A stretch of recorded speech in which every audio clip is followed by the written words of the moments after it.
Inside a PowerPoint slide, you have an option to insert date and time, slide number, and footer. And to do that, you simply go to the insert menu right here.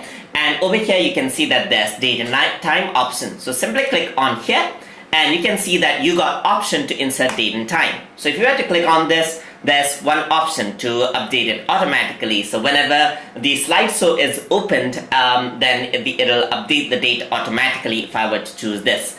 Fix is when you don't want the dates to change. So I'm going to say update automatically right here.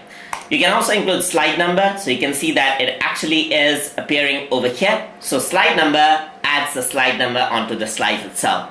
And footer is a copyright mark, so I'm going to add Untitled Tube over here. So I also have option to not show this all in a title page at all. So once I do this, I can do apply to all. And then in the title page, you cannot see anything. But here, you can see that there's the footer, there's the Untitled Tube right here, there's the page number right here, and there's the date right here. If you want to change it, you can change it through the master page over here. So I'm going to go over here into view. I'm going to go to slide master, and here you can see that you can change the font size. So let's say, for example, if I want to change this, I'm going to change this out right here. I can select it, increase the font size right here, change this out here as well. So you can see I can select this, increase the font size, and I'm going to increase the font size for this as well.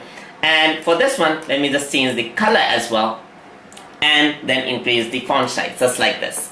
And once I were to press close, you'll be able to see that the text size has been increased for all of the slides with that page right here. But if I were to choose another template, it actually changes back. So I had to edit the respective master pages over there. So that is how you can insert slide number, footer, and date inside a PowerPoint presentation. Hope you guys learned something as always. And as always, please like, comment, share, and subscribe.